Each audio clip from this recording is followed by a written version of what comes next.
शिव मंदिर में जाकर मात्र शिवलिंग का स्पर्श कर लेना।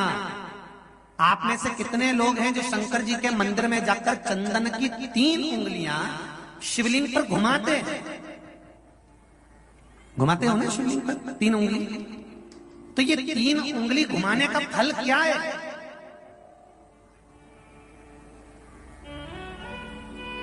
क्या फल है? इस शिवलिंग पर ये 3 उंगली घुमाई जाए तो इसका फल क्या है? तो आपको लगेगा भगवान शंकर को त्रिपुंड लगाना है। बोलो सही है गलत है? आप तो यही सोचोगे ना कि शिव जी को त्रिपुंड लगाया गया है, पर नहीं। शिव महापुराण की कथा कहती है, ओम शिव महापुराण की कथा ये सागर में जो चल रही है, इसमें आप अगर विद्येश्वर संहिता को या पार्वती खंड को निकालोगे या आप स्कंद पुराण का या लिंग पुराण की कथा को उठाकर देखोगे तो उसमें वर्णन आता है जब कोई पुरुष, नारी या बच्चा अगर चंदन लेकर गया है, अष्टगंध लेकर गया है या जल चढ़ाने के बाद चंदन भी नहीं है, अष्टगंध भी नहीं है, लाल चंदन भी नहीं है और मात्र उंगली से 3 लाइन खींचता है, उसका मतलब त्रिपुंड लगाना नहीं होता। उसका मतलब होता है कि उसने एक पार्थिव शिवलिंग का निर्माण कर पूजन कर ली है। यह फल प्राप्त, उसका फल ये प्राप्त होता है।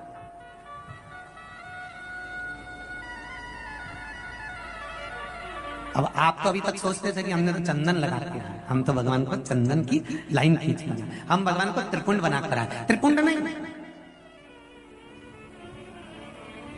भगवान शंकर को आपने त्रिपुंड लगाया वो अपनी जगह पर भगवान शंकर को जो आपने 3 लाइन खींची है, हाथ का जो स्पर्श कर घुमाया है, इससे पार्थिव शिवलिंग के निर्माण का फल प्राप्त हो जाता।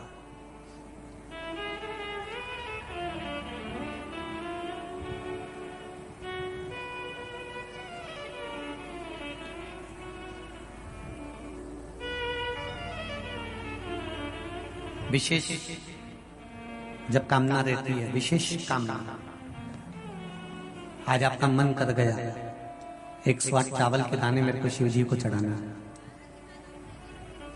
108 चावल के दाने मुझे आज शंकर भगवान को चढ़ाना। विशेष आज आपके मन में कोई मनोरथ बड़ा है, कोई कामना बड़ी है और बाबा से आपने विनती करी कि मेरा ये कार्य अटक रहा है, आप पूरा करोगे, मुझे विश्वास है।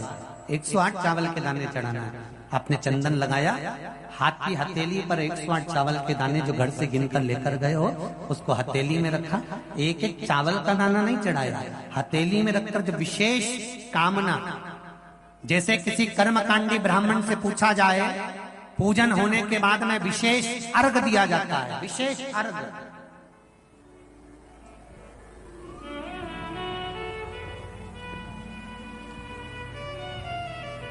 उसी तरह विशेष कामना के लिए एक पत्र में आया विशेष कामना का फल, किसी ने सुन लिया था कथा में। देखिए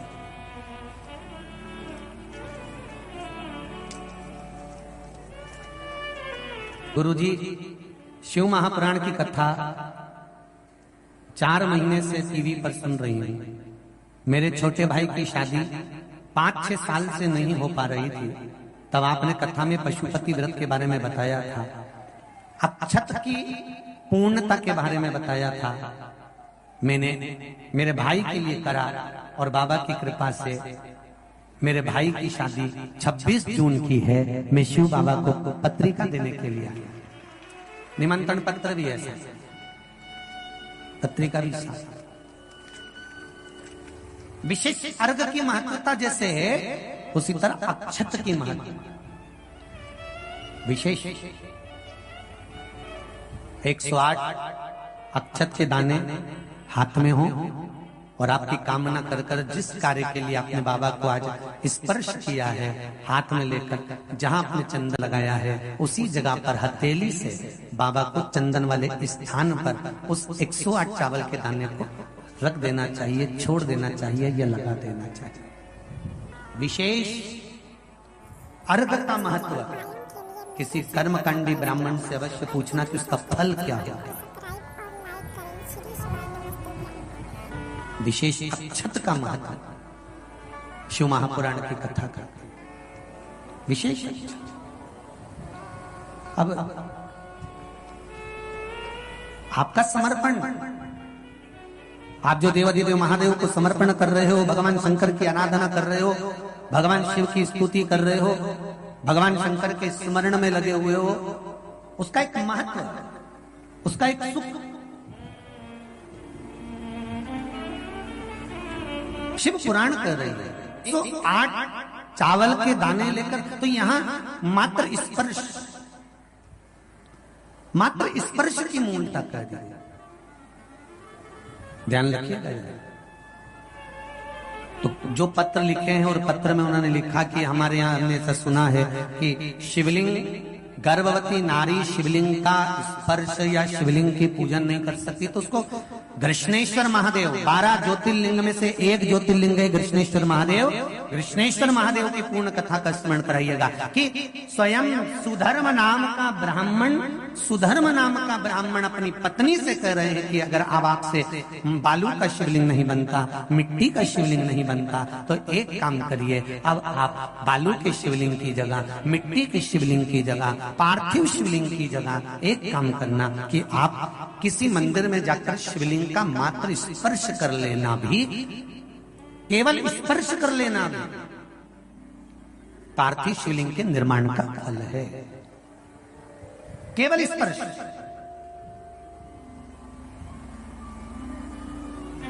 आप लोग जाते हैं शिव मंदिर, तो शिव मंदिर जाते हैं तो शिवलिंग का स्पर्श करते हैं?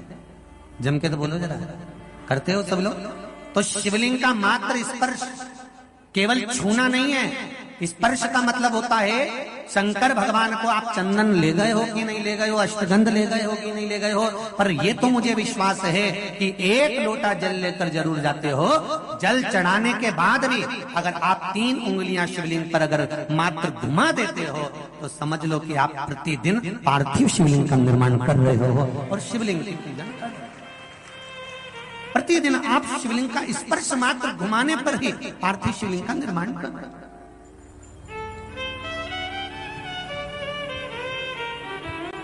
अब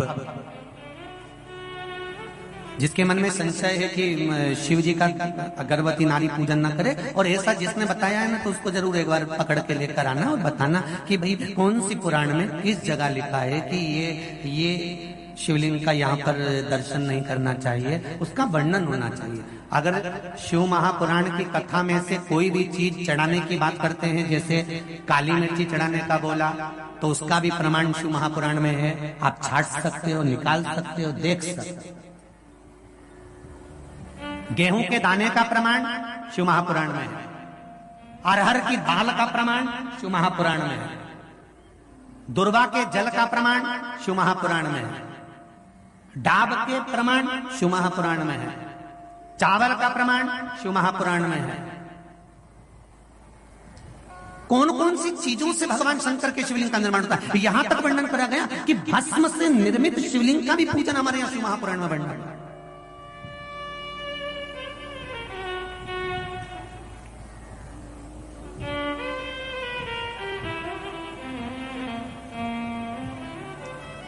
आप शंकर की आराधना में जितनी भी चीजें व्यासपीठ से अगर श्रवण करते हैं, तो उसका स्मरण आपको रहना चाहिए, उसका स्मरण रहना चाहिए।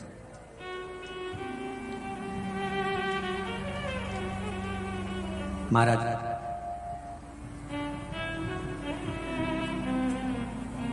गर्भवती नारी भी शंकर भगवान के मंदिर में जाकर उसका स्पर्श शिवलिंग का कर सकती है, किसी को रोक नहीं है। उसका फल क्या मिलता है वो भी स्मरण कर लीजिए। घोषमा को बेटा हुआ, सुधर्म ने कहा कि इस बेटे को तुम सुदेहा को दे दो, उसकी संतान नहीं है। जब तुम्हें एक पुत्र हो गया है तो दूसरा भी हो जाएगा। उन्होंने सुदेहा को दे दिया। सुदेहा ने पाल पोस कर बेटे को बड़ा कर लिया, उसकी शादी कर दी, घर में बहू आ गई। बहू को मालूम पड़ा कि मेरी असली सास तो घोषमा है, ये सुदेहा मेरी असली सास नहीं है। क्रोध आ गया, उसने सास को पूछना बंद कर दिया सुदेहा को। गुस्से में आ गई सास। सुदेहा ने मन में सोचा कि बेटा ही नहीं रहेगा तो बहू किस काम की रहेगी। बहू गई थी मायके। सुदेहा ने अपने बेटे के टुकड़े टुकड़े कर कर कपड़े में बांध कर तालाब में फेंक दी। अब देखिए, गर्भवती नारी अगर शंकर का स्मरण करती है, पूजन करती है, तो उसके बालक पर कितना फल मिलता है, ये शिव महापुराण की कथा कहती है। तो जिसने आपको कहा कि गर्भवती नारी को शिव जी का स्पर्श नहीं करना चाहिए, उसको ये पूरी कथा सुनाओ कृष्णेश्वर महादेव। बेटे के टुकड़े कर कपड़े में बांध कर तालाब में फेंक दिया। घूष्मा शिवजी के शिवलिंग का निर्माण करती थी और पार्थिव शिवलिंग का पूजन कर कर शंकर भगवान का विसर्जन करने जाती थी। आज घूष्मा के मन में आ गया, मेरे बाबा शंभु, हे भोलेनाथ, त्रिकालदर्शी, कैलाशी, अविनाशी प्रभु, बेटे को बहुत दिनों से नहीं देखा। जिस बेटे को गर्भ में रखा था और आपकी पूजन करी थी, मेरा बेटा वो नजर नहीं आ रहा। शंकर भगवान ने एक हफ्ते पहले मरे हुए घूष्मा के बेटा जो टुकड़ा टुकड़ा हो गया था, उस बेटे को जीवित तालाब से बाहर निकाल दिया। ये गर्भस्थ नारी की शिव आराधना का